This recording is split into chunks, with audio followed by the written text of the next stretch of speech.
السلام عليكم ورحمة الله وبركاته.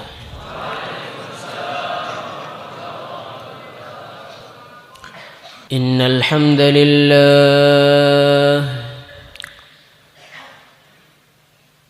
الحمد لله نستعينه ونستغفره ونؤمن به ونتوكل عليه ونعوذ به من شرور أنفسنا ومن سيئات أعمالنا. من يهده الله فلا مضل له ومن يضلل فلا هادي له. أشهد أن لا إله إلا الله وحده لا شريك له وأشهد أن سيدنا ومولانا وحبيبنا محمدا عبده ورسوله. اللهم صل وسلم على سيدنا محمد وعلى آله وصحبه أجمعين. أما بعد، قال تعالى في كتابه الكريم: يا أيها الذين آمنوا اتقوا الله حق تقاته ولا تموتن إلا وأنتم مسلمون. Hadirin yang dimuliakan Allah Subhanahu wa taala. Pertama-tama marilah kita bersyukur kepada Allah, karena pada hari ini Allah Subhanahu wa taala masih memilih kita sebagai penerus perjuangannya Rasulullah sallallahu alaihi wasallam. Hadirin yang dimuliakan Allah Subhanahu wa taala, kita masih di sini dan kita masih di dalam kerja agama yang mulia ini bukan karena kita ini layak, itu bukan. Kerja agama ini adalah kerja yang besar.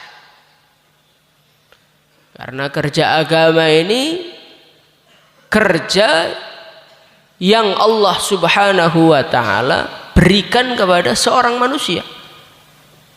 Sesuatu itu kalau yang menugaskan adalah zat yang maha mulia, zat yang maha besar, maka kerja itu jadi besar. Jadi perkara itu besar atau kecilnya tergantung yang nyuruh.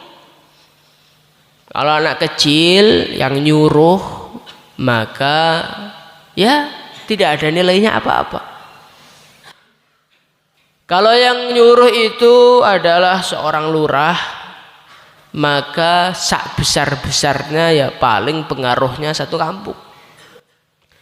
Kalau yang menyuruh itu seorang bupati, maka ya sebesar-besarnya ya paling berpengaruh ke lingkungannya kabupaten saja.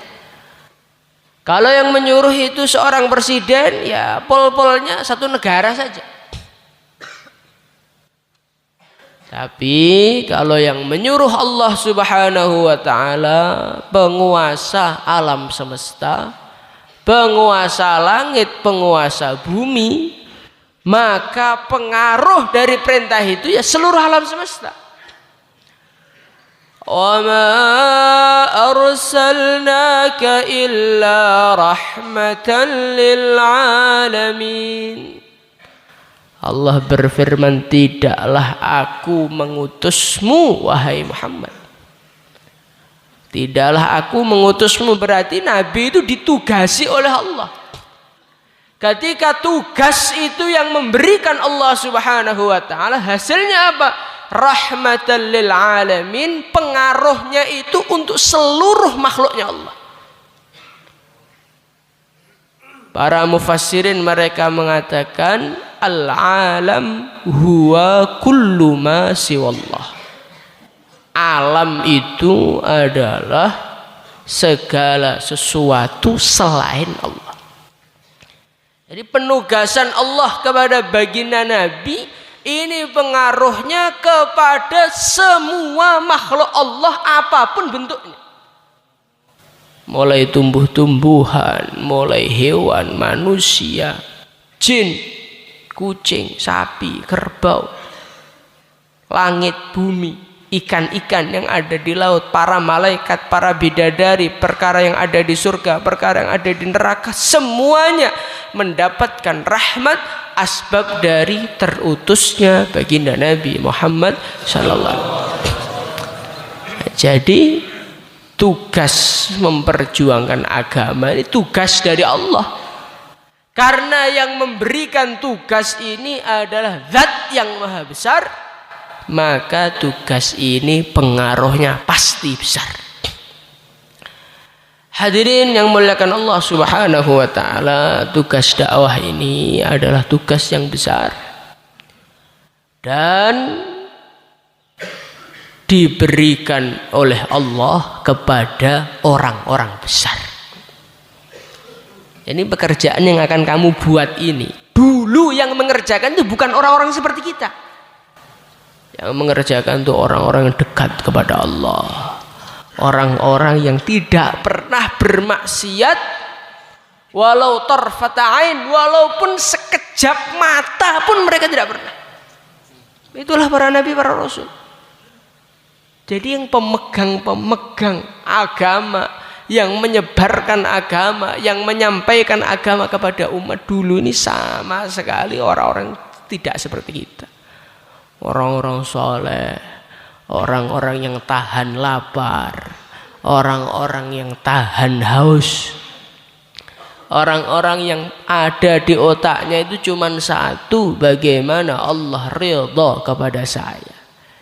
Illam takun bika alayya ghadab fala ubali. Inilah yang membawa agama itu orang-orang seperti ini. Ya Allah, kalau engkau tidak murka kepadaku, ya Allah, la ubali, aku tidak peduli. Illa tansuruhu faqad nasarahu Allah إذ أخرجه الذين كفروا ثاني اثنين إذ هما في الغار إذ يقول لصاحبه لا تحزن إن الله معنا.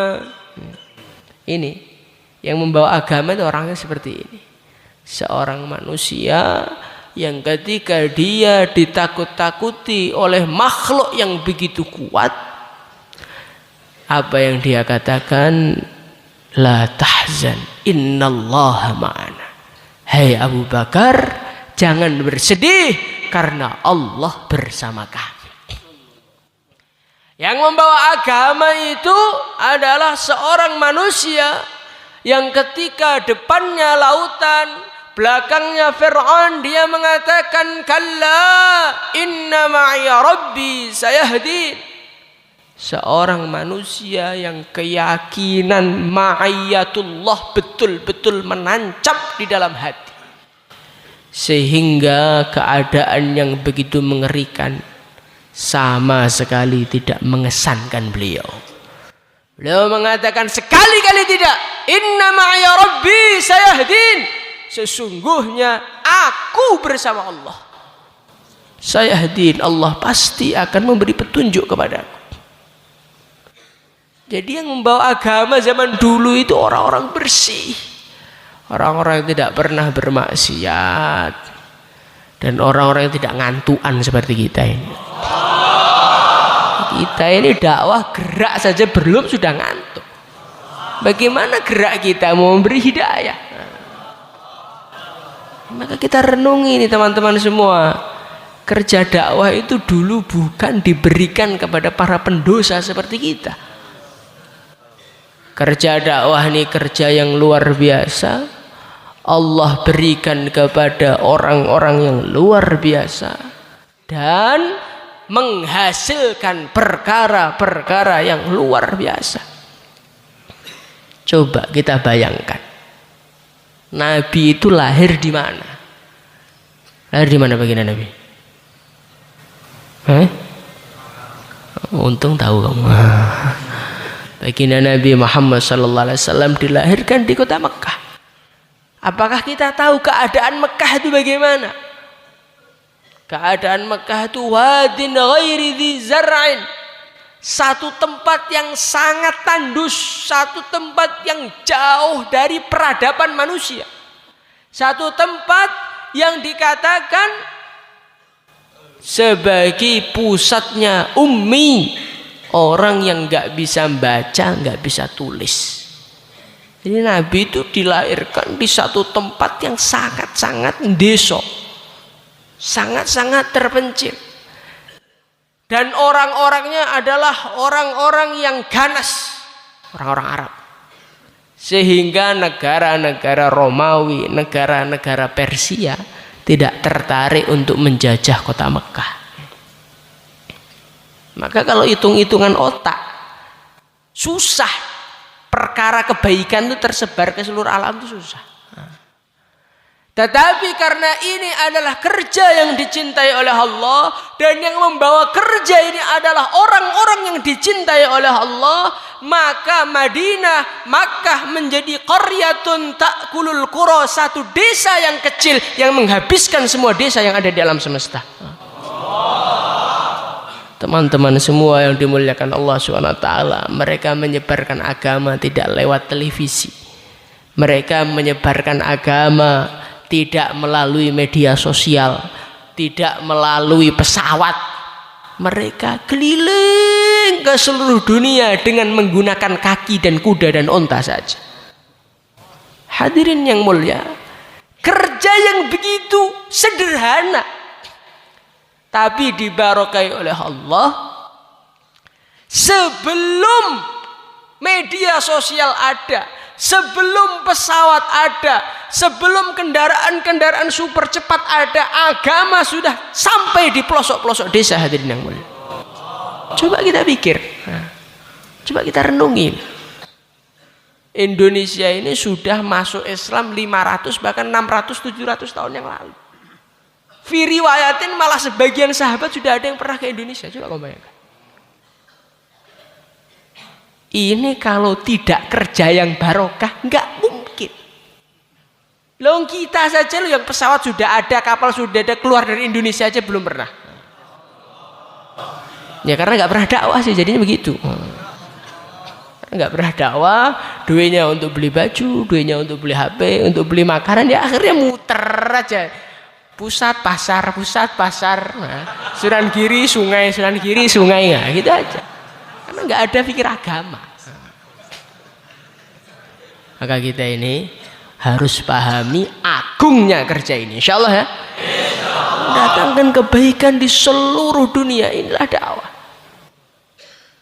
Teman-teman semua yang dimuliakan Allah Subhanahu wa taala, yang tadi itu cerita enaknya, sekarang cerita nggak enaknya. Karena kerja agama ini kerja dari Zat yang Maha Besar, diberikan kepada orang-orang besar dan menghasilkan perkara besar, maka resikonya super besar juga. Resikonya super besar. Kita kalau tidak sungguh-sungguh di dalam dakwah ataupun main-main di dalam dakwah, ini resikonya lebih besar. Perkara itu kalau manfaatnya kecil, resikonya kecil. Kita naik sepeda, sepeda itu manfaatnya kecil. Kita naik sepeda paling-paling sampai Madiun, Surabaya. Maka kecelakaan sepeda sederhana, paling-paling kesleo, lecet-lecet. Kalau kita punya motor, maka jangkauannya lebih jauh. Tapi resikonya lebih besar juga, bisa patah tulang, bisa gegar otak. Kalau kita naik pesawat, maka manfaatnya lebih besar lagi. 1 jam sampai Jakarta, 10 jam sampai Mekah, 20 jam sampai Eropa, sampai Amerika. Tapi resikonya juga besar. Sekali jatuh nggak bangun-bangun lagi. Hasilnya dakwah lebih besar dari manfaatnya pesawat. Resikonya main-main dalam dakwah juga lebih besar dari jatuh dari pesawat. Kalau jatuh dari pesawat mati selesai. Tapi kalau jatuh di dalam perjuangan resikonya besar. Maka teman-teman semua yang dimuliakan Allah Subhanahu wa taala, Sayyidina Umar radhiyallahu anhu ketika beliau memberi hidayah, bayan hidayah kepada pasukan perang, beliau selalu mengatakan alaikum bitaqwallah. Alaikum bitaqwallah. Fa innahu muntaha quwwatikum. Karena sesungguhnya takwa itu puncaknya kekuatan kalian. Inti dari kekuatan, inti dari kehebatan seorang dai adalah di dalam takwanya. Bukan di dalam hal-hal yang lain. Bukan di dalam amwalnya, bukan di dalam kepandaian bayannya, tidak. Bukan di dalam ketampanan wajahnya, bukan di dalam sistem kerjanya. Saya ini Pak sudah berpengalaman mentaskil orang. Siapapun yang memakai metode saya, maka dia pasti akan dapat taskilan banyak. Yang pertama, hari pertama mengumpulkan orang, hari kedua begini, begitu, begini, begitu. Hei manusia, ketahuilah semua itu adalah makhluk. Itu tidak akan memberi manfaat, tidak akan memberi madarat kalau tidak ditolong oleh Allah. La ilaha illallah. Bukan kehebatan kita itu bukan di situ. Kehebatan seorang manusia adalah ketika dia taat kepada Allah Subhanahu wa taala. Sayyidina Umar radhiyallahu anhu beliau mengatakan, sesungguhnya kelebihan, keutamaan kalian dibanding musuh kalian adalah di dalam ketaatan kepada Allah dan di dalam meninggalkan maksiat. Menangnya kalian dari musuh kalian itu cuma di dalam hal ini saja. La fi adadikum wala uddatikum. Bukan di dalam jumlah kalian dan juga bukan di dalam persiapan kalian. Tidak. Urusan materi, urusan jumlah kalian sudah kalah. Kelebihan kalian hanyalah di dalam takwa dan di dalam meninggalkan kemaksiatan. Ketika engkau, wahai orang-orang yang beriman, kalian semua meninggalkan perintah Allah, kalian semua mengerjakan larangan Allah, maka kalian dengan musuh kalian posisinya sama. Apa posisinya? Posisinya sama-sama dimurkai oleh Allah. Jadi kalau kita bermaksiat kepada Allah, tidak taat kepada Allah, tidak takwa kepada Allah, maka posisi kita dengan musuh Allah itu sama. Sama-sama di dalam perkara yang dimurkai oleh Allah. Apakah mungkin orang yang dimurkai kemudian ditolong oleh Allah? Apakah mungkin orang yang dimurkai oleh Allah kemudian ditolong oleh Allah? Gak mungkin. Saya Pak maksiat terus duit lancar, itu bukan pertolongan Allah, itu istidraj. Dikasih supaya azabnya lebih parah. Nah, ini harus hati-hati. Kita renungi kita. Di dalam perjuangan ini sudah taat kepada Allah apa belum? Kalau tidak, posisi kita itu sama dengan posisinya orang-orang yang dimurkai oleh Allah. Maka bagaimana dalam perjuangan ini jaga diri kita dari kemaksiatan. Insyaallah hadirin. Kemudian Sayyidina Umar radhiyallahu anhu beliau mengatakan, dan jangan kalian semua sekali-kali mengatakan keburukan yang kami lakukan itu kecil dibandingkan dengan keburukan yang dilakukan oleh musuh-musuh kami. Kami itu keburukannya paling cuma bawa HP ketika khurut, Pak. Keburukan saya itu kan paling cuma nyolong listrik di masjid. Saya keburukannya itu tidak sampai tingkatan nyembah berhala, tidak. Tidak sampai berzina juga tidak. Maka Sayyidina Umar radhiyallahu anhu beliau mengatakan, lihatlah sejarah. Di dalam sejarah banyak kaum-kaum yang dihancurkan oleh kaum-kaum yang kemaksiatannya lebih besar daripada mereka. Contohnya siapa? Contohnya adalah Bani Israel, kata beliau. Bani Israel itu iman, tapi ketaatan mereka kecil. Mereka berdosa kepada Allah Subhanahu wa taala. Akhirnya fajasu khilalad diyar. Orang-orang Bani Israel dikalahkan oleh musuh-musuh mereka, diinjak-injak oleh musuh-musuh mereka, dijadikan budak oleh musuh-musuh mereka. Maka pesannya Sayyidina Umar ini bagaimana kita wujudkan di dalam kehidupan kita. Insyaallah dimana? Apa itu? Takwa kepada Allah. Ma huwa taqwa? Takwa itu apa tuh? Kemarin khutbah Jumat kita dengar mengenai takwa. Sebelum-sebelumnya istilah takwa sudah sering kita dengar.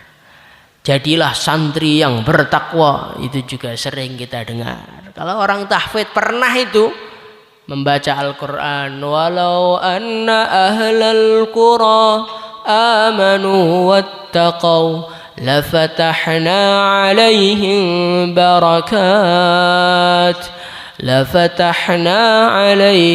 barakatim minas samai wal ardh. Sering kita ini dengar takwa itu sering. Bahkan ada istilah baju takwa juga. Takwa itu apa tuh sebetulnya takwa?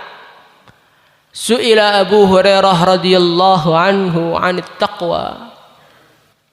Faqal, "Madza sana'tum idza masyaitum?" Suatu ketika Sayyidina Abu Hurairah radhiyallahu anhu beliau ditanya, wahai Abu Hurairah, takwa itu apa? Maka beliau mengatakan, fama sana'tum idza masyaitum fis syauq. Apa yang kalian lakukan ketika kalian berjalan di satu tempat yang begitu banyak durinya? Maka orang tadi mengatakan, saya tentu akan hati-hati wahai Abu Hurairah. Saya akan berjalan dengan teliti, jangan sampai kaki saya menginjak duri. Fadzalika huwa taqwa. Fadzalika huwa tuqa, kata Abu Hurairah. Itulah takwa. Takwa itu berjalan menuju akhirat dengan cara teliti. Manakah yang disukai oleh Allah, itu yang saya kerjakan, dan manakah yang dibenci oleh Allah, itulah yang saya tinggalkan. Jangan sampai kaki saya, badan saya, mata saya, kuping saya tersentuh dengan perkara yang dimurkai oleh Allah Subhanahu wa taala. Itu namanya takwa. Sekarang kita ini kalau mau melakukan sesuatu, pertimbangannya apa? Ini enaknya ngapain ya? Oh, enaknya kalau bangun subuh itu duduk diam bertapa, tahu-tahu selesai. Ya ini amalannya orang tidak bertakwa seperti itu. Karena dia itu tidak mikir, tidur ketika bahaya itu dicintai apa dimurkai. Itu sakinah, Pak. Sakinah dari mana? Sakinah dari mana? Itu adalah bentuk meremehkan agama. Sekarang kalau kita ini diajak bicara oleh seorang raja, kemudian raja itu mengatakan, hai fulan, hai fulan, hai fulan, kamu begini-begini, kamu malah ngorok di depan dia. Kira-kira bagaimana? Raja itu senang apa enggak? Senang apa enggak? Loh raja, saya ini loh enggak nempeleng raja, saya juga enggak ngambil barangnya raja, saya cuma tidur aja. Tidur Anda ini sudah satu kekurangan ajaran. Nah kita ini sedang membicarakan firman-firman Allah. Kalau sudah membicarakan firman Allah, artinya kita ini bicara mengenai keagungan Allah, bicara mengenai keagungan kerja yang Allah berikan kepada kita, bicara mengenai keagungan Rasulullah. Kamu malah tidur, itu namanya ngece Allah Subhanahu wa taala. Seakan-akan mengatakan, ya Allah, ini ada umat, ada hambamu ini bicara mengenai keagunganmu, tapi saya nggak tertarik, saya apa sih ngagungkan engkau segala. Gimana coba? Kira-kira kalau sekarang itu kita di depan Allah, atau depan baginda Nabi, atau di depan Abu Hurairah lah, nggak usah baginda Nabi, semuanya tanya, Kang, pas ada orang cerita mengenai perkataan saya, kamu tidur itu maksudmu apa? Apa? Kita mau jawab apa saat itu? Makanya jangan sembarangan tidur aja. Makanya santri ngantuk susah jadi wali. Kenapa? Ya itu tadi, karena di dalam hatinya ada unsur meremehkan agama. Maka bagaimana kita jangan ngantuk? Insyaallah. Hati-hati dalam hidup, karena hidup ini penuh dengan duri. Di depan kita, di kanan kita, di kiri kita, di belakang kita, di bawah kita terhampar larangan-larangan Allah Subhanahu wa taala. Kita mau jalan ke pasar, itu di depan itu banyak larangan-larangan Allah. Wanita-wanita lewat. Nah, itu larangan-larangan Allah Subhanahu wa taala semua. Ketika di samping kita ada teman kita, maka pembicaraan kita juga mancing berbicara perkara yang tidak diridhoi oleh Allah. Gunjing sana, gunjing sini. Di dalam otak kita juga ada larangan Allah. Allah Subhanahu wa taala melarang kita untuk merencanakan kejahatan-kejahatan.